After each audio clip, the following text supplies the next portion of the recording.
Hello, and welcome to The Art Will Not Be Changing. I don't know. I hadn't done that before, so I figured I'd try that. Every show, different opening. That's what you come for, jazz hands. I'm Christian De Matteo, co-founder of Fugitive Poems, and your host for this evening. I've got a bunch of cool stuff. I've got some great guests I'm really excited about tonight. I say that every week, but guess what? I'm excited about every week, except that one guy. No, I'm kidding. Totally kidding. I realized last week, and I want to shout these people out. I showed you guys I got a new short story published in Grim Omen called She Summoned Stars, and I wanted to shout them out and thank them for putting my story in their book. But I forgot I never showed the first magazine I was ever published in. Is The Bleeding Margin, which you can get on Amazon. It's a really messed up rural body horror comedy story called The Nest. And I want to thank John and Vivian at The Bleeding Margin for really getting me started publishing. As always, we got some incredible stuff at the Fugitive Poem Store, including Dirty Living. Dirty Living, the story of a supernatural noir story of a cop, filthy and drunken, but the only clean cop in a corrupt precinct, dealing with the mob, dealing with a drastic new drug on the street, and the dead begin to walk. You want to check that out. You want to get River. You want to get Blood Valkyrie in Vegas. You want to get the Containment Breach anthologies. And if you do so, tonight during the show, you will get not the normal Fugitive Poems sticker, but the extra large Fugitive Poem sticker, the one you tell everyone that you have. And if you order during the show, and I've already drawn a couple, I will do a drawing. I've sent out, you can ask Elijah Joseph, you can ask a couple of people. I've sent out some terrible drawings because what does nobody want? Drawings from the writer. And I'm doing them. It's great. So before I bring on my guest tonight, I got to tell a quick story. Many years ago, I met the great blues legend, Junior Wells. Was at one of his shows, and I got to talk to him. And I complimented him on his tie, and he said, I learned years ago that performance is 50% talent and 50% appearance. Well, I haven't shaved in a month, so that knocks 50% off there, and the rest is talent, so that takes us down to about 25%. Luckily, I've got some great guests ready to carry the weight. Ladies and gentlemen, I'd like to bring to the screen Drew Lenhart. Welcome, sir. Hello. And Del Barris. Welcome, Del. Yes, sir. I've got Evan. Oh, yes, for the full beard. We've got Now I Want a Body Horror Comedy. We've got, let's see, what's this? Don't Threaten the People with a Good Time.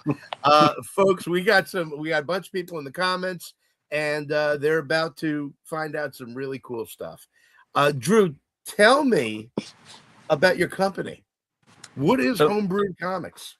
So Homebrewed Comics is a group of 4 creators, myself, Chris Saloff, Dan Price, Dennis Valencia. We came together. Dennis? These guys are here. We came together about 2 years ago, just trying to up the ante, getting into comics, making a bigger splash and things like that. So formed a new company. We all kind of have our own little lanes. We also all have our own titles that we brought together into the fold. So yeah, just having a lot of fun. Just trying to do bigger and better things each year. On top of making our own books and pushing our own IP, and hopefully next year we'll be on here again telling you some other bigger news that we're about to announce here in the next couple months. But folks, these are the people behind constantly running into trouble. Crit, who we had Chris on the show to talk about latte trouble. These are the folks behind Caspin Porter. This is the folks behind Bigfoot Knows Karate, the upcoming Mama's Boy, the Psychotic, from my friend Dennis, and the book we're going to be talking about tonight. Let's get that. I'm looking at this by myself here. Why am I not putting this on the screen? And I'll put the link in the show. Folks, let's get to the top here. This is Homebrewed Comics. And it's, you think homebrewed, you think stronger than you would expect, more flavorful, not watered down for mass commercial taste. I'm thinking beer here. And that's exactly what homebrewed is. And maybe even be a little moonshine in there. So we are brewing up badass comics there. It's right there in our tagline. That's right. So Del. Yes, sir. I see Drew here. I met Drew. I know what he's doing. How did you get saddled with Drew? Oh, I forgot. When did we meet Drew? I think it was a couple of years ago. Mm-hmm. Gosh, I think you hit me up in a chat one day asking about doing covers, and that's kind of how we started working since that day. Yeah, that's it. I'm getting old. Del, what's your you said something to me when we were backstage in the green room, as I like to say, and it ticks off my buddy Mark. You started in animation, is that right? Yes, sir. What kind of animation? Oh, we did Transformers and Transformers the movie. Yeah, I illustrated the poster. The Optimus Prime going like that. We did that. Oh, that's great. I did some backgrounds, character designs, storyboards, and after that, I did a lot of shows for animation where I had to be a storyboard artist and director. But right now, after years and years of doing storyboards and designs, and I retired with pension. See, great. I'm getting old, huh? Listen, you're one of the few people who figured out a pension in this day and age. That's miraculous. Folks, we've got Mark in the stream saying support the stream. Support indie comic creators like Del and Drew. Like, subscribe, and ding the bell. Hit the bell so that you never forget when the show is airing. Only because it's brown. Oh, wait a minute. I don't know what happened there. Yay for old guys. I may or not be one of those. Christian is absolutely one of them. That Transformers movie is seminal to me. So you reach out, Drew, about doing some cover art. So you're in your retirement, but you want to keep your hand in the game. Yeah, I'm retired from animation. It's apart from comics books. Right now, I'm doing comic books, just comic books. No more storyboards for film and television, just comic books with Drew. Well, you absolutely did a beautiful job on the comic we're going to talk about today. Drew, I'm going to give you the screen. You want to hold that up? Yeah. Here's the cover. Cover by Del. We also had, it's called Samara and the Rangers of Centaria. Here's actually the second cover, which is more of a wraparound that Del did as well. Wow. So colors by B. Navarro. I actually got a bigger poster here. Oh, wait. The whole thing. Look at that. So very cool. So yeah, the story is about a school teacher in the distant future, long after like a AI apocalypse occurred and people kind of live a little simply. She kind of gets thrust into confrontation with these Rangers of Centaria, who are these robotic mercenaries. So without telling too much, the book's a good, fun adventure. A lot of family drama and mystery, and it's kind of intended to kind of read, kind of like a Saturday morning cartoon. That's kind of how I approach the story. so yeah, it's fun. It's 70 pages, and yeah. So the issue is 70 pages, is that Yeah, right? yeah, it's a full graphic novel. So yeah. And, and what about the future? Is it going to continue?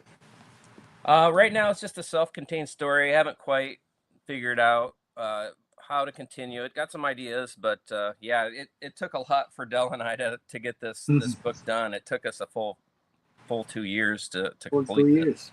it. Yeah. Tell him Mark about said, part two. "Oh, sorry. Hold on. Let's hold that up.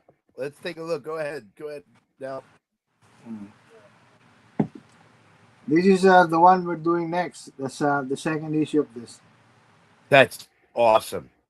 That's awesome. Got a lot of Robert E. Howard going on. It's fantastic. Yeah, that definitely is.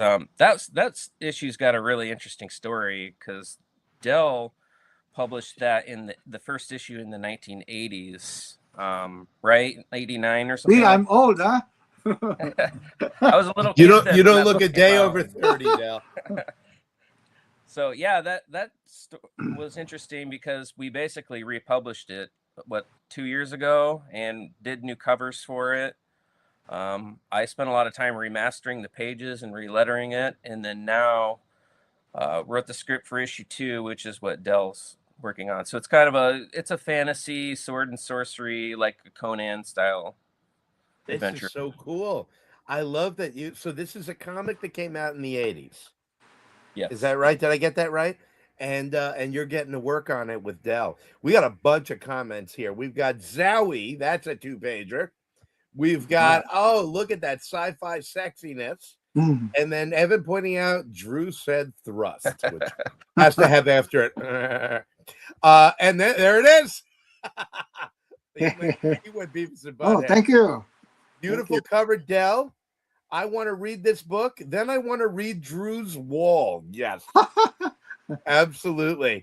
I see some choice titles in those frames. Absolutely. Yeah, I do. I've got some very interesting random 70s Marvel hanging up there. Oh, that's cool. Let's take a expensive. look at Samara. I want to hold on. Let me get to the right. Do you mind if I show the first few pages of the comic? Absolutely. All right. Let's move this over to here, and let's do some. Folks, you got to see this. This is absolutely beautiful. Again, and full disclosure, Drew, one of the coolest guests I've had on, let me read the comic beforehand. Not everybody does that. I got to read Samara before the show, and I like that because I know what I'm talking about, and whether it's good or not, and it's freaking great. It's a great time. And it's funny, Drew, that you mentioned the Saturday morning thing. I was just talking to my wife at dinner, and I said to her, it's really cool because it's got a Saturday morning vibe with an adult edge to it. But anyone could read this, and at whatever level you're at, you'll get something out of it. Yeah, I think so. It kind of like gets a lot of like inspiration from this 80s cartoon called Legend of Orin. I don't know if you've heard of that one. I don't know that one. It is a very obscure like 80s cartoon. It's kind of in this vein, but a little more dystopian. But that movie, if you ever watch it, go watch it. It's a lot of influences from that cartoon is in this. We've got Mark saying, I'm fanboying for that ROM there. ROM. I remember that comic. Then we've got Evan said, that's my favorite cartoon. Look at that. All right. So Evan knows. And then he was making fun of me doing the screen share, boomer doing technology. I am not a boomer, USOB. I'm a Gen Xer. So let's before we delve into the comic, tell me about what's your approach to doing a cover. How do you know what the story is? How do you come around to figure out what you want to do for a cover? Well, first you have to read the story first. So at least the story has first, the middle, and the last, and that's where you get your idea on doing the cover. And talk to Drew about it. What about coming up with the composition? How do you come up with the composition? Composition. I get it from the story of the pages. It's like Okay. he's entering a door or he's trying to hit somebody. Yeah. I love that because having read the comic, you absolutely captured the energy, the plot, and the excitement of the story with this beautiful cover. We've got Claudio saying, "Sorry, I'm late. I tried to find a sword but wasn't able to find one. I do have a rolling pin to fight a nuclear bomb. Does that work?" By the way, superb cover. I was very proud of my title for this week's show. Never bring a sword to a nuclear bomb fight. I read the comic and I'm like, these things are both in here. I have to do this. Rob DiTarjani, hello, says, I remember the 80s. Yes, but I know for a fact, Rob, that you don't remember the 90s. Then we've got Dennis saying, like, subscribe, hit the bell for notifications. Dennis, I never remember. You and Mark are keeping me going. Thank you. And then my parents were born in the 80s. Yes, Evan, amazing that you were born before them. So let's take a look here at this. So we open up the book, and right off the bat, look at this art. Let's embiggen it and drop it down a little. Look at this. What did you have any? Whoa, sorry, I'm terrible at this. Did you have any particular inspiration for what the city would look like? Was it in Drew's script, or did you pull from things you loved, or completely off the top of your head? Well, it's all in Drew's script, but I have to do my imagination. And Yeah. all of that. Yeah, I actually don't remember what I had in the script. I may have just said futuristic city there. Yeah. And Right. let Dell run with it. Like that's kind of like what I do a lot in my scripts. It's just I have a dirty mind. I want to see those comics. And folks, if you're looking for a comic like that, Blood Valkyrie in Vegas, available on fugitivepoems.com. Speaking of dirty comics, thanks for that lead in, Dell. Evan says, getting Futurama, but super awesome sauce Jetsons. Love the black and white. Claudio, the city has a bit of Wally-Wood EC Comics vibe. Really nice. I totally see that. Yes. And let's move on. Oh, gosh, wrong page. Let's move on. I see what I did wrong. Hold on. Okay, Evan, feel free to make fun of me. I get it. I'm 900 years old doing this. Then we get this, and I look at this. It's funny he mentioned EC. There is a classic comic energy to this. Del, what are your comic influences? What are the things that you pull from that meant a lot to you?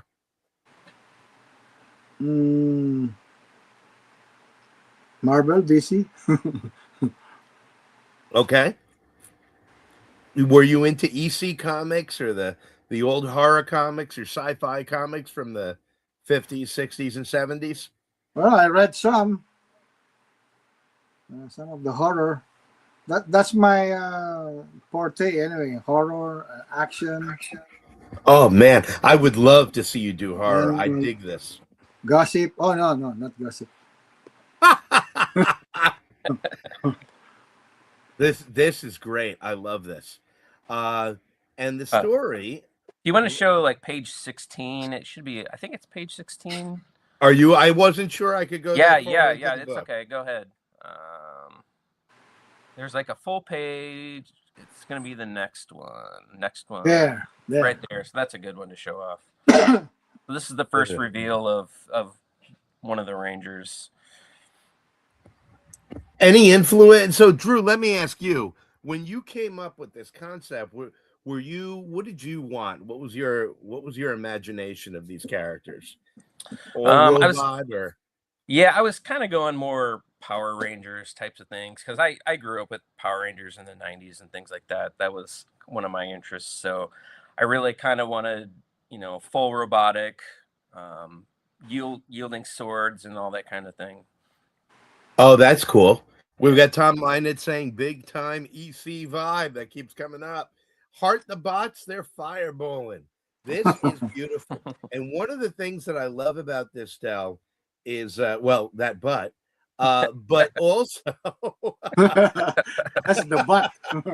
that is a tremendous ass right there.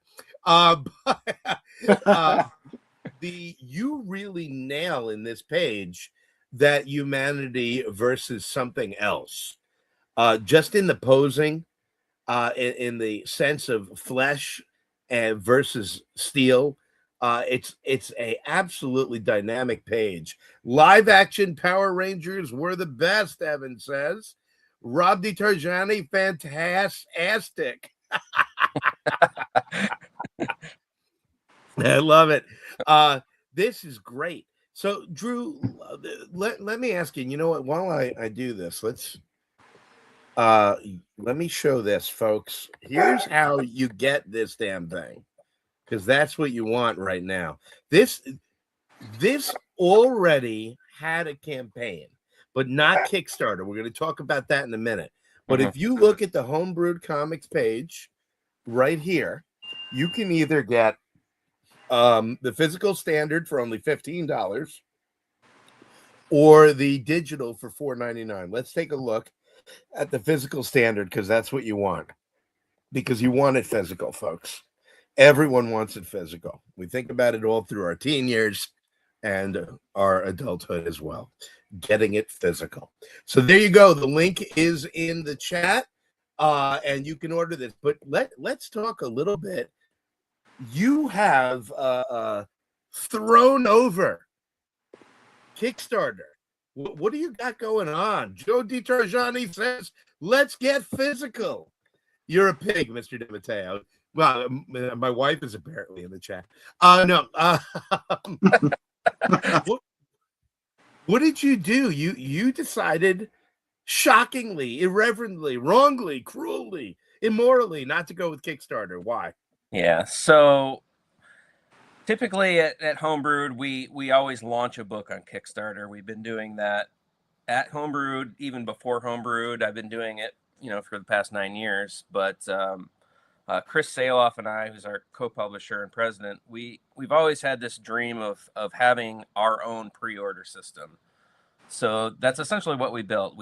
I built a separate application website that kind of functions like a Kickstarter Lite, I would say, where you can browse the campaign, you can look at the rewards, pick your perks, select multiple add-ons, and then it will take you to a checkout page. So we did that for a couple of reasons. We wanted to have this be our guinea pig. Is this a good, viable thing that we could do in the future? Can we do this in tandem with Kickstarter? We have a slew of reasons for wanting to try and do this, waive those Kickstarter fees that we get zinged for and all that kind of stuff. So what you're saying, it's OnlyFans for comics. Did I get that right? Was I paying attention? Pretty close. Okay, good. Pick your perks. Got it. Let's get physical, Evan. That was a song from before your time. Evan says right. Thanks, Gramps. Kenneth Fontano. I was just thinking about you literally yesterday, and you're going to be getting a call from me regarding a comic. Just throwing that out there. Kenneth Fontano is a crazy, crazy good artist. No, Drew. No, I'm calling him first. You've got Dell. You don't need anybody. And yes, I'm cracking a cold one. Sorry, the 1970s was Filipino comic artists that were published in DC and Marvel Comics. I don't know. Maybe I missed something. Mark said we've got some gentlemen of culture here tonight, which I'm sure isn't true. So you did this, but then you did it. You ran it. Yeah. How did it go? We ran it last month, and we sold between PDFs, digital and physical copies, about 50 copies. So okay, pretty good for our first, out of the system that, barely nobody's heard of. So yeah, we did pretty well in my opinion. That's great. And folks, by the way, like, subscribe, and ring the bell for notifications on the show and send me money. But folks, this book Dell, I say it every week and it hasn't happened yet. I'm just hoping one day. This book is available. I put I put it in the chat. I'm going to do it again, in fact. So this was not Kickstarted. This was homebrewed with their own app that Drew made, which blows my mind. And it's out there in the world. So if you order it right now, it's ready. You're going to get it. You saw it in Drew's hands. Yep. Del, for you, what was the most? There it is. Del, what was the most exciting part of doing Samara for you? What grabbed you about the project? It's about robots. I love doing robots. Yeah. Okay. So how many? Is this something you've done in the past as well? Oh yeah, like Transformers. I work in Transformers. Sorry. Yeah, that was dumb. That was a dumb question. You know, I almost made a doing robots joke and I decided to skip it. And as a result, I asked a bad question. But then you also are doing this new project, which is Barbarians. If you had to pick and you could only do one, would it be robots or sword and sandal Barbarians? Where is your heart, sir? Well, I'll let them fight with each other. Yeah, I'm sorry? I'll let them fight with each other. Oh. All right, Drew, you just have been called to write a Barbarians versus Robots comic. Challenge accepted. All right, I love it. Evan says your guests are always cultured. It's only the fugitive poems and the gunkers in the chat that are the problem. Can't wait to hear it, Christian. Finally off work early to listen to an episode. Kenneth, it's great to have you here. Claudio, the only time it gets non-cultured is when Alasia joins in. Check last week's podcast got a little raunchy. And then Evan apparently didn't hear before. Wait, what? Dell Transformers? Hold on. Dennis, get yourself a copy. You'll love it. Hot blonde fighting badass robots in a dystopian future. Sign me up. Absolutely. Absolutely. And you know what's cool, folks? I didn't mention this, but at Terrificon a couple of weeks back, I got to meet this man. I don't know what it looks like on your screen, but this man, Drew, in person. And it was awesome. What a cool guy. And the only one at the table who could figure out the bill, which is why he's able to make an app. Yeah, that bill that night was pretty rough, wasn't it? Yeah, you nailed it. You got it down to the cent. I was so impressed. I teach English. That was mostly Chris. Chris sitting there with a calculator. Dell, we got to get you out to dinner at some point. Let's see. Elijah's a hot mess. Also, he's really good at partially walking stuff back. That's true. All right. So we've got Samara. It's a graphic novel. You got the whole thing in one big bite. And now you're working on this next comic. Can you give me the name of that again? I keep missing it. Zoran. Okay. Del, you're on issue 2. Is that what I understood? Yeah, but I think we gotta combine it together to become a graphic novel. And Del, you're writing this as well. Yeah, sort of. But Drew is writing it. Okay, yeah, I wrote I'll back up. So Zoran was a book that Dell had published in the late 80s, right? Was it 88 or 89 or 1990? Somewhere in there. 87. 87. No, forgot. And were you just throwing out numbers? Yeah. So then a few years ago, we republished it.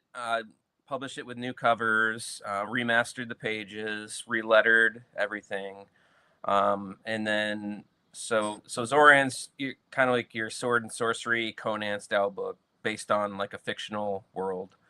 So then I wrote issue 2 based off of some story ideas from Dell. Got that scripted out, and that's what he's penciling in right now.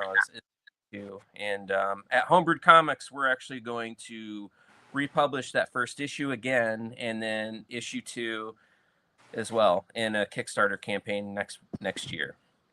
Now, why Kickstarter? We just felt that this one deserves a wider audience because it's actually a black and white book, and we're actually going to color the thing this time around as well. So back in the 80s, it wasn't colored; it was in black. You know, that old school 80s, 90s black and white comics. So getting the full color treatment and just trying to get it out there, and you know. What made you go black and white with Samara? I don't know. It just I like it's more of a gray tone, you know. Yeah, I just it's a good really like the gray. experiment. Why is Yeah. that, Del? It's a good experiment because we're tired of looking at colored comic books. They're all the same. But you're deciding to color Zoran, which was black and white. So you Yeah. guys are really playing around with the Vice versa. based on the timeline. Yeah. Yeah. Del, do you color yourself? No, we have a colorist. Okay. Have Yeah, you done coloring in the past? Yeah, I can color, I can paint, and I can sing too. All Yeah, right. I sang in Japan for 5 years before. Do you take requests? Yes. Can you do Dean Martin? No. Ain't that a kick in the head? I would kill to hear right now. No. What kind of stuff did you sing, Del? Standard. When I was in Japan, I sing Japanese. Oh, that's so cool. Joe T. Tarjani said he's a triple threat. Yes, indeed. Did you switch back and forth between color and black and white in this same issue? Evan wants to know. In Zoran or in Samara? I think in Zoran. Zoran, we published it in black and white, and it's originally had been a couple of years ago. The new edition we're going to switch to color. Plus, issue 2 will be colored as well. Evan says request anything by Labi Cifre. Who's that? I don't know. I have no idea. I think he made it up. Drew Endell, this is for both of you. You're colorizing, to use an old Turner TV term, the all black and white. How do you decide what kind of color do you want to go with? What era of color? What do you want it to be? Super modern? Do you want it to be sort of traditional 4-color? How do you decide that? Well, if it's action, you do most red. A lot of red, on action scenes. Or go monochromatic, just one color.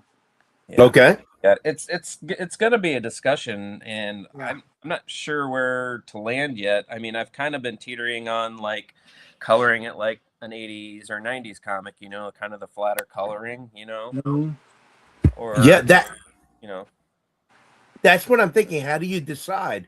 Every era has had its own coloring style in comics. Yeah. If you're going to put color to something from a particular era, how do you decide to do that? Yeah, I mean, that's exactly kind of where my head was at, because the original book came out in the 80s, so why not make it look like it still was colored in the 80s? So, I mean, we're still kind of trying to discover, figure out what we're going to do with it, who's going to do it, and things like that. Yeah, so Evan is saying, how do you decide which palette? Well, luckily, we do have some original covers from back in the 80s that we can... like Del had a painted poster, an original poster. I have it hanging on my wall. I can't rip it off, but like we do have, character colors and the creature colors and, a tone to start with. So I think this is there it is. We're not starting from scratch. Oh, cool. So that's the original cover, right, Del? Yeah, I painted it. I love it, and I love the color. You know what's funny is for some reason the posing put me, no one else in the world is going to remember this, in the mind of the poster for the movie Crow. And that, because that's how old I am, with Liam Neeson, when no one knew who Liam Neeson was. But I don't know why that was the first thing I thought of. Del, that is absolutely beautiful. Thank you. By the way, I love that you brought up gossip mags. So you're talking about an antiquated, I love that. The old gossip mags and romances. Del, if right now you were handed $1 million to do, that's not that much money anymore, $10 million to do whatever project you wanted, or would you be like, I've got $10 million, I don't need to do anything? What would you want to, what's your dream project to work on then? That's tough. I liked a lot of Yeah, I would say I'm a Conan fan, so I did a lot of Conans on in at Marvel. So I'd like to do a modern Conan, something like that. Oh, that's cool. What would a modern Conan be? That's it. Did you just say you worked at Marvel? Yeah, Marvel and Oh, DC. I did Blue Beetle, the Hulk, and even Spider Man. I oh, great. some I started inking, then I went on doing pencils and inks after that, and I went to Marvel UK to draw Death's Head. Oh, I Yes. love Death's Head. Yeah. Oh my gosh, that's so cool. What's your favorite Marvel character you ever drew? But did you have one you love drawing? Spider Man. I work on Spider Man the movie and the animation too. Yeah. The Wow, how cool. 90s. Was it the 90s Yeah, animated? the 90s. Yeah. Oh, wow. It wasn't annoying having to draw all the webbing on the costume in every frame. Yeah, yeah. Well, you get to you have to get used to it because you gotta know what kind of lines is there. Yeah, it's true. But I like How drawing about the Hulk. you? What about the Hulk? Yeah, I love drawing it. I drew him too at Marvel before. Let me ask you a question about drawing the Hulk. When you draw the Hulk, are you trying to be semi-realistic about musculature and what that would be in real life, or do you just try and go wild with it and not worry Yeah, about real anatomy? you have to draw in such a way that he has a small head, so to make the you know the muscles bigger, and the body bigger, make the head smaller Okay. as well. But did you worry about anatomical correctness with the musculature, or just try and make him look humongous? Well, it's I think it's realistic when I do the Hulk before. Okay, because I've seen people do it both ways. Uh And let's see. Claudio, Dell is a true life pro. What's he doing hanging out with us indie yabos? huh. Evan says Lou Ferrigno. Apparently that's who it should have been drawn Yeah. all the way. They do small head on Transformers too, right? That's actually true, Evan. Yeah. Good point. All right, so Drew, he Kenneth says he appreciates chaos. So Drew, I mean, this was a real boon getting to work with Dell for you. Has this changed what you write and how you write and what you approach, just knowing what you can give him based on his level of expertise? Well, yeah. Usually, because he's got so much knowledge and art skills there. Like I don't like. Usually, I work with artists that I have to overly describe the scene or sketch out a page for an artist. I don't have to do that for Dell. I just give him a basic idea and just let him run with it. Let him come up with the page because he's got the knowledge to make it pop. So I don't Thank you have for that. yeah, and he gets a lot of creative freedom to you know make the page look awesome, and I don't have to sit there and have to worry about it. So in that aspect, it's been a lot of fun. Oh, that's great. Do you have a next project with Dell in mind? After Zoran, yes, Dell Mhm. and I are like talk almost every day. We've got this other project called Dimension Master, which is based. Correct me if I'm wrong, Dell. It's based off of a cartoon that you were going to pitch to DreamWorks. So last year we did Oh yeah. an 8-page short story that got published in an anthology. So we'd like to, Dimension uh, Master. yeah. So we'd like to do a full Which issue of that. which anthology? I think it was Chronicles of the Unknown. It's Dark Myth Comics, I believe. Okay. Drew, you're cranking this out. How often do you write? What's your writing schedule? So I'm like an early bird. I get up at like 4 a.m. So Oh Lord. that's my creative time. So I usually get a couple hours in the morning. So it's whether I spend an hour writing or doing anything comic. I do a lot of lettering. formatting and all kinds of stuff, or it could be homebrewed related. So that's my creative time. I'm up every day at this time. Dude, I'm a drunk. I go to bed at 4. So I can't imagine getting up at 4. If I get up at 4, it's to pee and go back to bed. So okay, so now what does your writing look like? Are you like so I described I can't remember if it was backstage or on air. I think it was backstage. Yeah. I described that I'm a discovery writer. I don't know what I'm writing. I just type, it comes out. Are you like that, or are you a plotter? Do you outline?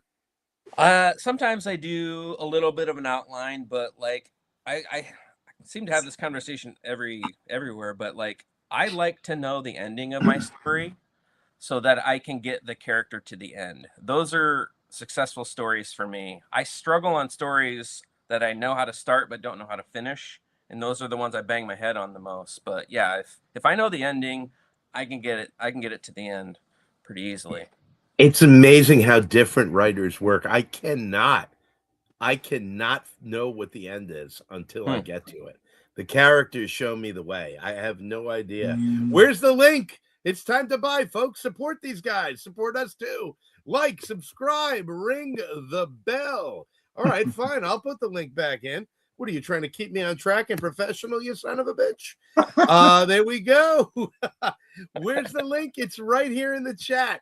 Claudio, I just Googled Del Barris. The man drew Conan, Marvel UK titles. He's the real deal. Now I feel totally insignificant. Excuse me while I curl up in the fetal position. Del, the more I talk to you, the more I'm awed by your breadth of experience. So let me ask you the artist version of the question I just asked Drew. Why are you so much cooler than Drew? No, that wasn't the question. When you get a script, are you a thumbnailer, or do you just jump into a page? When you pencil, do you ink and then move on to the next? What's your process for building a comic when you get a script? Well, I got to wrap it first on 8x10 paper, and then sometimes I show it to Drew, and sometimes not. And when I'm in the mood, I just draw directly from the paper. I pencil it first, then outline it like this. Oh, hold on. Let me give you the screen. Oh, whoa. Look at that.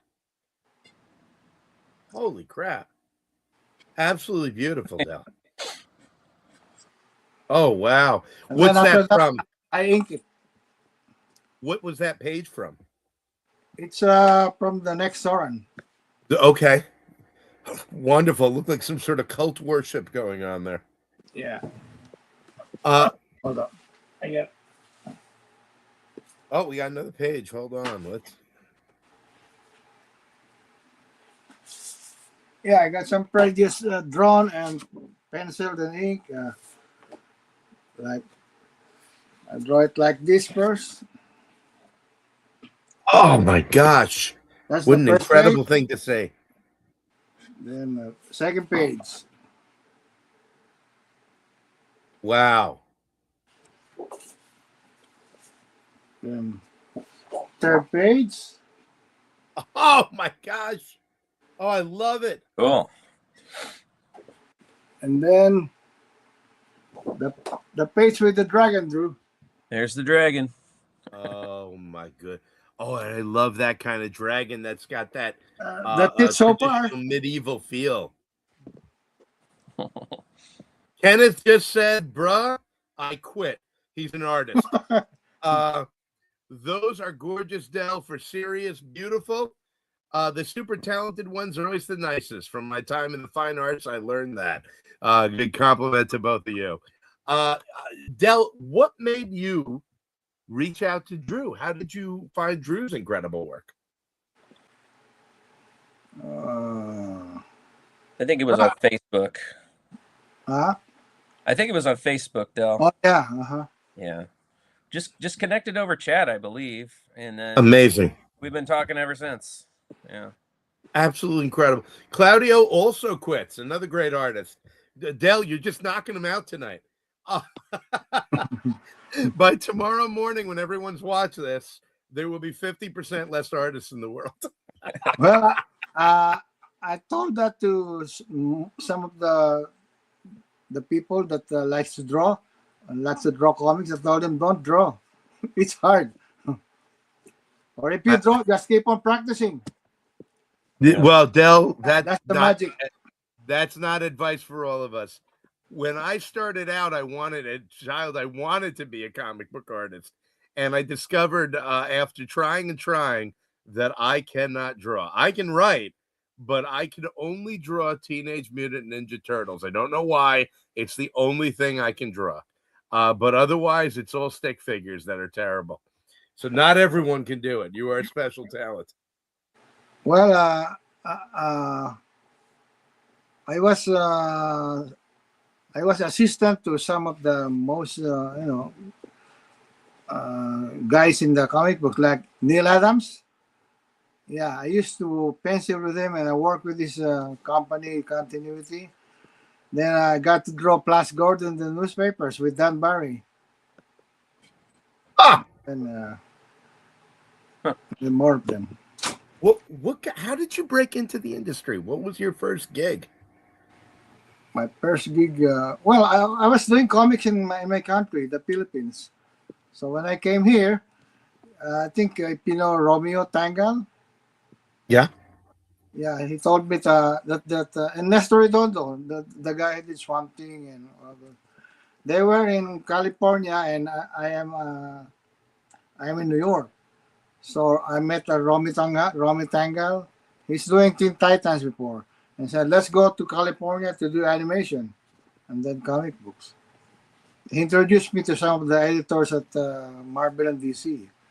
So that's it. I become an inker verse. I ink Blue Beetle, even Avengers, Incredible Hulk, and all of those things. Then I went to Marvel UK. What do you credit evolving your style to? Was it free drawing? Was it the inking? What do you think really helped you evolve your own style? Well, if you draw, you're gonna get your own style. If you draw and every day you draw, and the first thing you should know is you have to learn the anatomy. Of course, you're drawing comic books that involves characters and humans. You have to know the anatomy, the bones first. You draw the bones and you put muscles in it. You don't have to memorize the muscles. For me, I memorize the muscles too, like the mastoid, cladomastoid, deltoid, and all of that stuff. If you master the anatomy, then you can draw realistically. See, I mastered the female anatomy, but I could never draw it. I could only think about it constantly. What? The amount I think about it, I should be able to draw it, but alas, not my skill set. I actually have a CDM original Ninja Turtle on cardboard. He drew it on the cardboard protector that I got Containment Breach 3 on. I did do that. Wow. Dell is the main man. What a career, Christian. Make sure you bow before this man. Yes. The bones are the best part. Barbecue speaking. Agreed, Evan. Completely. Well, and read books. Read books about anatomy. Like, do you know Andrew Loomis? Yeah. Yeah, he drew. That's the first book I read. All of his books I read about it. You are dedicated to your craft. You have really, to. That's your job. When did you know you wanted to draw? Was this a childhood thing? Yeah, even when I was small, I was drawing. I drew in my dad's car. How did that go over? Oh, he spanked me all the whole day. Oh, Drew, this is incredible. What a great pairing. And folks, Drew's writing is so good that this, wait till you check out Samara. Like his writing. Yeah, thank you. Del, what speaks to you about his writing? What is it that really grabs you? Well, it's abrupt and direct. That's it. That's actually a key to great comic writing is lay it out. Here it is. And what I'm hearing is the trusting the artist, but I'm also hearing trusting the writer.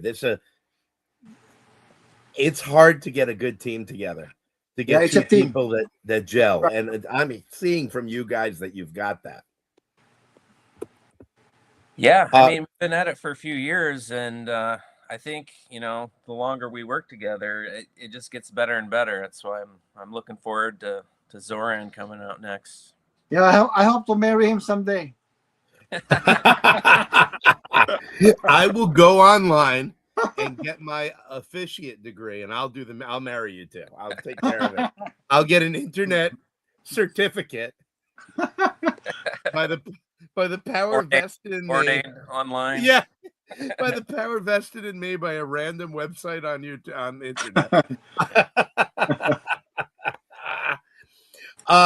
Del, I thank you so much for sharing all this. Oh, hold on. I have to ask, did Del ever meet Jim Aparo or Mike Grell? His work reminds me of them. Oh no, I wasn't drawing before they drew. But I like their stuff. Very good. Yeah. I think Mike Grell is coming back. He's doing more stuff right now. Yeah. Oh, really? He was at Terrificon, actually, Mike Grell. Oh, I see. Oh, really? Yeah. I didn't realize. I never get away from my table. Yeah. I have anxiety, OCD, and well, those are the two that matter here. I know the moment I walk away from the table, the millionaire who loves my shit is going to walk by, and I won't be there to grab him. I just know it. So I mean, I don't pee, I don't get food. I'm like, at any moment, it's like, well, the show's closing in 3 minutes. We can break down. I'm like, not yet.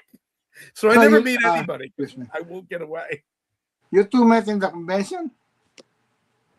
I'm sorry. Oh yeah, I got to meet Drew at the convention. Yeah, I've known about Drew because Dan Price is a wonderful human being who I've known for a while. Yeah. Oh yeah. Through him, I met. Dell's actually doing a Bigfoot Nose karate cover. So. Oh, I love it. Oh, you're gonna kill that. Bigfoot Nose karate is. I'll do my best. Oh, I'm sure you will. Yeah. Evan said, "Married live on the Art Will Not Be Changing." Oh yeah, you got to do it on this show. Absolutely. You get food. All right, fine, Evan, but I sent someone for it. And then rich but not wealthy, my friend says, and I have anxiety about my OCD. Oh my goodness, this has been absolutely tremendous. Del, I have loved having you on. Drew, I always love talking to you. By that I mean this is the second time, and I really enjoyed it. Guys, the link is in the chat. Drew, final pitch. Samara, right now you guys can get it off Homebrew. Why should they get it? What is it? So if you're a fan of 80s cartoons, great book, black and white, bit of tone, set in the future. If you like robots, it's Lara Croft meets Battlestar Galactica. Great book, 72 pages, $15, self-contained story. It's really good, guys. Okay, you saved Battlestar Galactica for the end of the show. Lara Croft, which explains that great ass that you drew, Del. And you get a new calendar. Yeah. She is hot throughout, Del. Well done. Very good job. Meets Battlestar Galactica. Drew, I love it. You got great ideas. And folks, I'm going to say it again. I read this entire graphic novel, and I had a great time from start to finish. And it absolutely has that Saturday morning. You know what it almost reminded me of was something like the original X-Men cartoon. Oh yeah, the way it paced out and its energy. And guys, this is pure science fiction, like really good sci-fi. It's got a great concept behind it, which I don't want to give away. There's a very funny moment at the beginning where this little kid's worried about the bad guys coming. I don't want to give everything away. And the teacher's like, listen, this kills me, Drew. Don't worry. If the bad guys ever come, that bell will go off. And the bell starts ringing. The kid's like, you mean that one? I like that part. Yeah, that was absolutely killed me. Let's see. Claudio says, I lost the connection for a while. Did Del say he's drawing Bigfoot Knows Karate? He's drawing a cover. He's Oh, doing yes, cover. Bigfoot Knows Karate. Evan, and you guys got to get Bigfoot Knows Karate. He's been obsessed with this. He's brought it up several times in the last couple of shows. To the Pacific Northwest, you would sell. They're obsessed. He's out in Portland, Oregon. Let me give his address on the air. No, they are obsessed with Bigfoot out there. That comic needs to get out there. Mark says, great one, which is referring obviously to me. Lara Croft meets Battlestar Galactica. Galactica is the best sale ever. Katie Sackhoff, swoon, you're here. And own it, people. And how do you own it? I'm going to do it again. Boom. The link is in the chat. That is for the physical version. If you have some sort of self-loathing and only want to give yourself a digital version, you can also get that. But if you love yourself, you will get the physical version, because being able to hold a comic in your hands is one of the coolest feelings in the world. Yeah, I was going to make a really inappropriate joke, but there's no reason for that.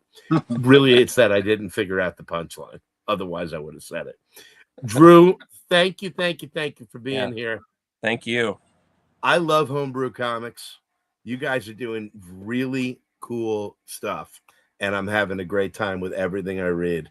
Love yourself, people. Get the physical. That's right. Del. Yes, sir. Truly an honor to meet you. Me what an too. incredible story. We've got to have you on again. I'd love to hear more about your adventures in comics. You got it. And when Zoran comes out, if I don't get a call about being on the show, I will cry in a corner. We'll come back. Definitely come Please do. Evan says, thanks, guys. That was awesome. And I agree 100%. Folks, look at what you got tonight. Subscribe to the Fugitive Poems channel. Hit the notification button, because imagine if you had missed this. Can you imagine if you had missed this? You'd never forgive yourself.